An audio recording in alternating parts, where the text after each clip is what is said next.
बिस्मिल्लाहिर्रहमानिर्रहीम। अस्सलाम वालेकुम। मैं हूं आसिफ खान और एक और अपडेट के साथ आपके सामने हाजिर हूं। HBL PSL की ये इतनी अच्छी अपडेट नहीं है कि 13 ऑफिशल्स ऐसे हैं लाहौर और कराची में जिनको वापस घर जाने का कह दिया। जी हाँ, घर जाने का कह दिया है और अब वो उस वक्त टीम को ज्वाइन करेंगे PCR टेस्ट के बाद जब उनके वीज़ाज़ उनको मिल जाएंगे। तो ये एक नई अपडेट PCB की जानिब से अपडेट्स पर अपडेट्स आ रही हैं और अब ये एक तशवीशनाक अपडेट है। यही खिलाड़ी, इनमें से 15-16 खिलाड़ी ऐसे थे जो कि सुबह निकले थे, सुबह निकलने के लिए एयरपोर्ट पहुंचे तो उनमें से कुछ को जाने दिया और कुछ को रोक लिया कि आपका OK2 बोर्ड की इस टाइम नहीं है या आपके जो सफरी दस्तावेज़ात हैं वो पूरे नहीं हैं। तो किस तरह से PCB मैनेज कर रहा है मुझे समझ नहीं आ रहा। पहले एक बायोसिक्योर बबल था, उसके बाद चार्टर्ड फ़्लाइट्स थी, अब चार्टर्ड फ़्लाइट से निकल के मामला कमर्शियल फ़्लाइट्स तक आ गया है।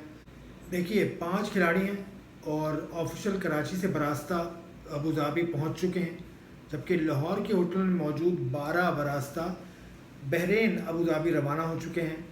ये तमाम 17 अफराद UAE की हुकूमत की इजाज़त के बाद बरास्ता कमर्शियल फ़्लाइट गए। UAE की हुकूमत की इजाज़त के बाद तो ठीक है, लेकिन आपने कमर्शियल फ़्लाइट से कहा था। खैर अब कैसे पहुंचा रहे हैं, क्यों पहुंचा रहे हैं, लेकिन तशवीश की बात यह है कि अब कुछ को बजाय अबू धाबी जाने के अब वो घर चले गए अपने। और इन खिलाड़ियों में जिनको वीज़े नहीं मिले हैं उनमें सरफराज अहमद भी शामिल हैं। और इसमें यह भी हुआ है कि PCB के जो डायरेक्टर कमर्शियल हैं PCB के सरबराह भी हैं HBL PSL के, बाबर हमीद साहब का भी बयान सामने आ गया, बिलाखिर आ गया। बड़े अरसे से वो गायब थे, काफ़ी अरसे से वो मंजर आम पे नहीं थे। बाबर हमीद साहब का ये कहना है कि अफसोस है हमारे खिलाड़ी और ऑफिशियल को तकलीफ़ का सामना करना पड़ा और इस गैर मामूली हालात में हमें गैर मामूली चैलेंजेस का सामना है जिसकी वजह से उन्हें ये तकलीफ़ हो रही है। उन्होंने ये भी कहा कि PCB Abu Dhabi sports council और इमारात क्रिकेट बोर्ड के साथ मिलकर काम कर रहा है और हमारी पूरी कोशिश है कि तमाम शुरका बर वक्त अबू धाबी पहुँच जाएँ ताकि टूर्नामेंट का आगाज़ हो सके। बर वक्त हमीद साहब ने, बाबर हमीद साहब ने कहा, बर वक्त तो हमीद साहब, बाबर हमीद साहब अब तो देर हो चुकी है। अब अगर जो भी लोग जिनको घर भेजा गया है जब वो वापस आएंगे वो PCR से गुजरेंगे, क्वारंटीन से गुजरेंगे और फिर वहाँ जाके भी 7 से 10 रोज़ का क्वारंटीन उनको करना होगा।